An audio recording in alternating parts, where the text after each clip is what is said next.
जय महालक्ष्मी माता। प्रणाम प्रभु। पधारो देव ऋषि। क्या बात है, बड़े चिंतित दिखाई दे रहे हो। मुनिवर, बात क्या है?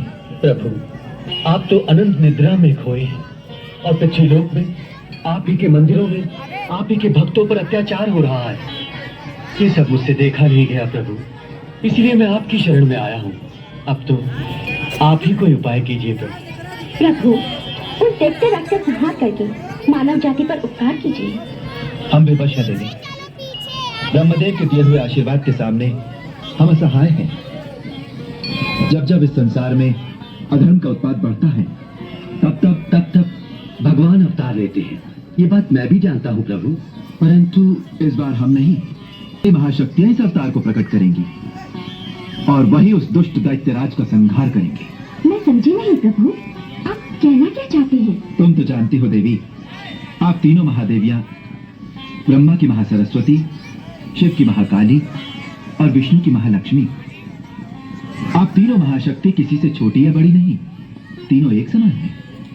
मुनिवर, आप इन महाशक्तियों का आवाहन कीजिए, वे आपकी पुकार सुनकर अवश्य पधारेंगी। उनमें से एक ज्योति रूपी शक्ति प्रकट होगी और वही इन दैत्यों का नाश करेगी। जैसी आपकी आज्ञा प्रभु। प्रभु विष्णु के वचन नारायण नारद भय अधीर, आवाहन मां का किया, माता हरो भक्ति। हे महाशक्ति, जब जब दैत्यों का अत्याचार बढ़ा, तब तक आपने उनका सर्वनाश किया है। हे मां, आज फिर दैत्यों का अत्याचार बढ़ता जा रहा है। हे महिषासुरवध्नी, जबकि संकट दूर करने के लिए प्रकट हो मां। हे अम्बे मां, जगदम्बे मां, प्रकट हो।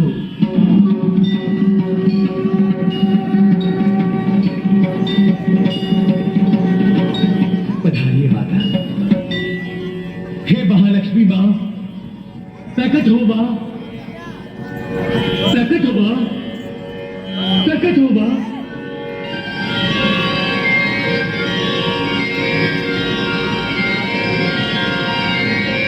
प्रणाम मां।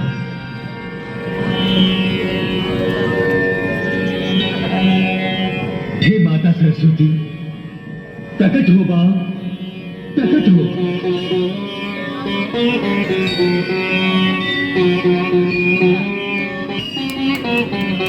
प्रणाम मां, प्रणाम। हे महाशक्ति माताओं, दुष्ट दैत्यराज का संहार करने के लिए आप तीनों शक्तियां मिलकर एक नई शक्ति उत्पन्न करो मानव, उत्पन्न करो।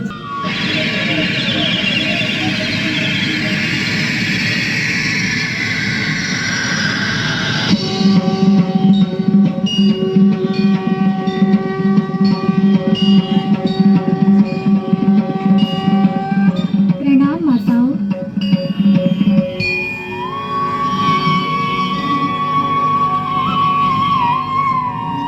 प्रणाम मुनिवर, मेरे लिए क्या आज्ञा है? हे माता, आप भगवान विष्णु के पास जाइए, आज्ञा तो आपको प्रभु ही देंगे।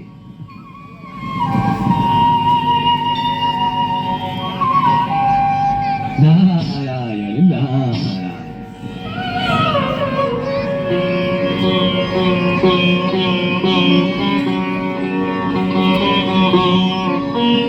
प्रणाम देवादिदेव भगवान विष्णु। तीनों महादेवियों के आदेशानुसार मैं आपकी सेवा में उपस्थित हूँ। तेरे लिए क्या आज्ञा है भगवान, आदेश दीजिए। मैं भी तुम्हें अपना अंश प्रदान करके तुम्हें शेरावाली वैष्णवी देवी का नाम देता हूँ। जाओ, पाप का नाश करके पुण्य का प्रकाश फैलाओ। जो आज्ञा मेरे प्रभु। विष्णु की आज्ञा पाकर शक्ति का अवतार चली, सिंहवे हो के सवार करने असुरों का संहार चली। दुष्ट दैत्यराज, अब मरने के लिए तैयार हो जाओ।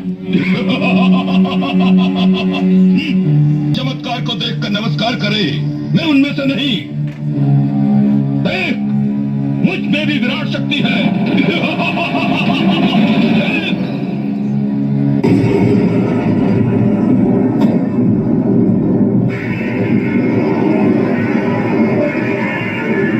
परम पुरुष परमात्मा के अतिरिक्त अन्य कोई पुरुष मुझे अभिष्ट नहीं है, क्योंकि मैं ही परमात्मा पुरुष की प्रकृति हूँ।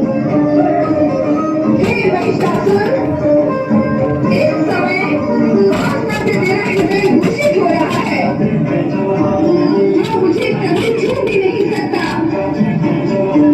इसीलिए प्राणों का जहां यही निवास है, उस पाताल लोक में लौट जा। यहाँ तेरा कोई स्वागत सिद्ध नहीं होगा। अब तो तुम्हें पाया गया, मेरा जीवन व्यर्थ है सुंदरी।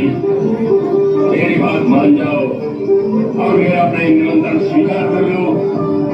मैं जीवन भर तुम्हारे चरणों का दास बना रहूंगा। महिषासुर, यदि तू मेरे बिना जीवित नहीं रह सकता, तो मुझसे युद्ध कर। यदि तूने युद्ध में मुझे जीत लिया, तो मैं सदा सदा के लिए तेरी हो जाऊंगी। है सुंदरी, तुम जैसी कोमलांगनी पर प्रहार करना मेरे मन को स्वीकार नहीं। ये कायरों का काम है, मुझ जैसे वीरों का नहीं। अब प्रेम निवेदन बहुत हुआ, अब इस पर विराम लगना चाहिए। मैं तुम पर बल प्रयोग करना नहीं चाहता, इसलिए मेरी बात मान लो और तुम मेरे साथ सुन लो। इसी में तुम्हारा हित है। वासना की अग्नि ने तेरी बुद्धि को भीग लिया है। दुष्टता की कालिमा तेरी आत्मा को ढक चुकी है। अज्ञान का अंधकार तेरे मन पर छा चुका है, और अब मृत्यु तेरा स्पर्श करने को लालायित है। इसलिए अंतिम बार तुझे चेतावनी देती हूँ कि तुरंत पाताल लोक चला जा, अन्यथा मुझसे युद्ध कर। इस युद्ध में तुझे समाप्त कर मैं सदा सदा के लिए मानवों व देवताओं को भय मुक्त कर दूंगी, भय मुक्त कर दूंगी, भय मुक्त कर दूंगी, भय मुक्त कर दूंगी, भय मुक्त कर दूंगी। अजीब नारी, तूने मेरा प्रेम निवेदन स्वीकार करके मुझे युद्ध के लिए ललकारा है। अब मैं तुझे समाप्त करके ही रहूंगा।